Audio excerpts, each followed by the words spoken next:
So yeah, thanks. Yeah, thanks to Josh for asking me to talk about some of what I've been working on the last few months.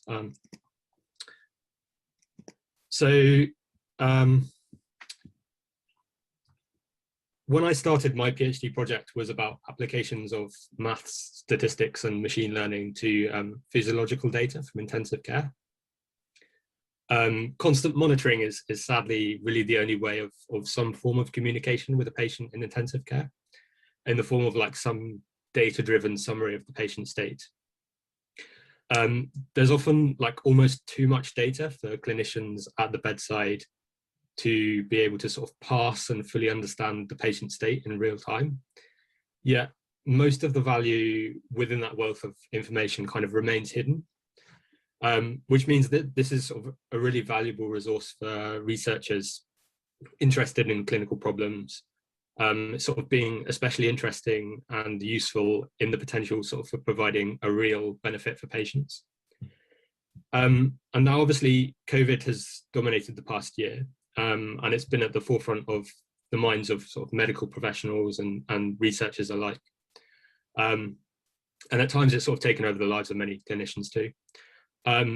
Due to the nature and severity of the COVID-19 virus, the pandemic has sort of really highlighted the important role of health science and clinical medicine, and brought to attention like the excellent work that health professionals do on the front line, as well as the research in sort of all these different areas that goes on behind the scenes. So a little bit more background here on the problem that we've been thinking about. We've been interested in a region of the brain called the hypothalamus, which, among other things, regulates physiological systems, such as cardiovascular, respiratory, and endocrine systems. In a healthy person, these systems have complex, very dynamic interactions. And the values that variables take in each of these systems, the values that these can take sort of vary widely within the constraints of these interactions, sort of between and within the different systems. And this sort of homeodynamic property means that it's much easier for the body to adapt to external conditions, for example. So I guess you could kind of think of this as it's almost like similar to like electron energy states, I think. So like electrons are sort of constrained by each other, but they need sort of enough energy to jump out to a different state. And similarly, physiological systems sort of are constrained within each other, but they need to sort of be able to move around naturally in order to be sort of quite responsive to the environment. This is not the case for patients who are very sick. So the idea here is that a reduction in the complexity of physiological signals, so that's like heart rate and temperature, so like signals from the systems that I talked about a minute ago, and the interactions between these, that's sort of an indicator that the patient is either very sick or is getting more sick. And the problem for us is how do we assess this complexity? So as a side note here is that it's also a little bit more complicated than that, because sometimes the treatments that we give in intensive care, they sort of aim to sort of like clamp a physiological system and can constrain its values within a safe range for that patient and their current condition. And so that affects the complexity of the signal as well. And so these treatment effects are something that we'll likely need to take into account in our analysis further down the line. So this is just a very brief stop here. I'll talk a little bit about some methodology, and then I'll return back to the application right at the end. Okay, so there's no universally agreed definition of causality in the context of time series. There are some sort of very similar concepts with key properties about the relationship between the causal variable and the effect variable, which I've listed here. I've also put up the definition of Granger causality, which has been one of the most prominent concepts in sort of the last 50 years or so. Unfortunately, I don't have quite enough time to sort of go into too much detail on this. So in this work, we identified about 10 methods for quantifying a causal relationship in a bivariate system, or sort of like information flow between two variables. And I should point out here that these ideas are maybe not quite as rigorous as some causal inference you may be familiar with, like the theory of counterfactuals and potential outcomes. But this framework can be extended beyond bivariate systems to form like a graph-like structural equation model. So we reviewed these indices on multiple simulated dynamical systems where we could control the causal relationship between the variables. And again, I won't go into too much detail about most of these methods, but you can find additional information in this manuscript that we finished last month, which is currently under review.